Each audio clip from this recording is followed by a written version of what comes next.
Françaises, Français, quand on a des enfants tout jeunes, comme c'est mon cas, on est peut-être plus sensibilisé, plus inquiet devant les immenses problèmes qui les assaillent, le problème de la drogue qui nous envahit alors que la France vient de faire disparaître ses frontières, ce qui est irresponsable, et le problème de la corruption.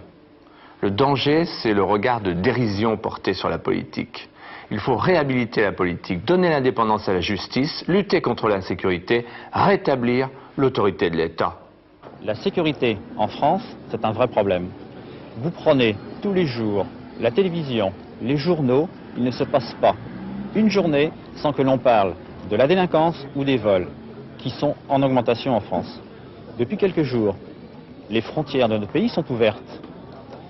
Là, je pense que notre pays, je suis inquiet, va devenir une vraie passoire. Moi, je crois que ce monsieur a tout à fait raison.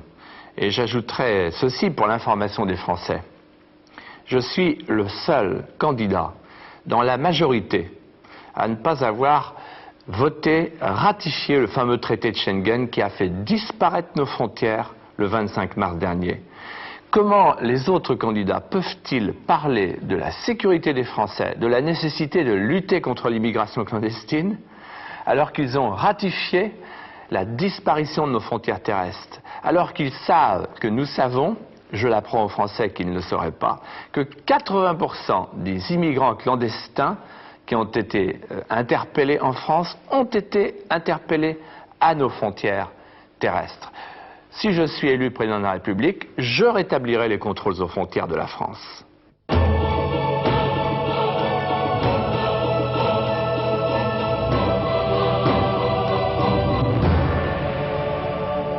Vous savez, moi je suis mère de famille. La drogue, ça me fait vraiment peur pour mes enfants. Elle est partout. C'est plus le phénomène des grandes villes. C'est vraiment un fléau. Que pouvez-vous faire pour protéger nos enfants? Certainement pas légaliser la drogue. Certainement pas abandonner les drogués. Certainement pas faire ce qu'a fait le ministère de la Santé en mettant la méthadone remboursée par la Sécurité sociale à la disposition des drogués.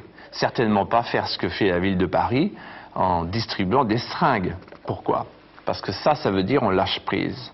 Ça, c'est un signe qu'on donne à la fois aux trafiquants et à ceux qui en sont les victimes. À la guerre, on fait la guerre. Moi, je veux faire la guerre aux trafiquants.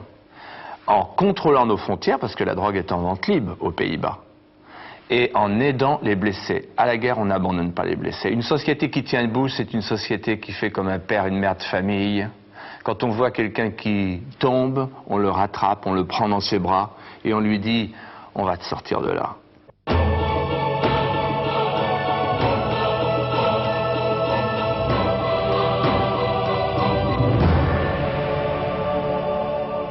Moi, je suis retraité. Je voudrais vous parler de la corruption. Je trouve qu'aujourd'hui, c'est une honte de voir la corruption qui s'installe partout et comment on la traite. Un automobiliste qui va faire une infraction au code de la route, il sera condamné, il paiera une amende. Alors que certains hommes politiques ne sont ni poursuivis, ni condamnés. Prenons l'exemple du Crédit Lyonnais. Qui c'est qui va payer? C'est nous tous. La corruption, ça coûte très cher aux entreprises, aux consommateurs, aux contribuables. Les hommes politiques ont la charge de gérer l'argent des contribuables. Il faut donc qu'ils soient irréprochables. Nous sommes en droit, vous êtes en droit de l'exiger, et c'est la raison pour laquelle, par mesure de prudence, je conseille aux Français de faire appel à quelqu'un de neuf. Moi, je propose l'indépendance de la justice. Je propose qu'on crée des juridictions financières pour lutter contre les nouvelles formes de la grande délinquance économique et financière. Je propose que soient inéligibles à vie ceux qui ont triché et qu'ils soient obligés de rembourser ce qu'ils ont volé. C'est de cette manière qu'on rétablira la confiance entre les élus et les citoyens, l'honnêteté, le civisme, un nouveau regard sur l'avenir de la France.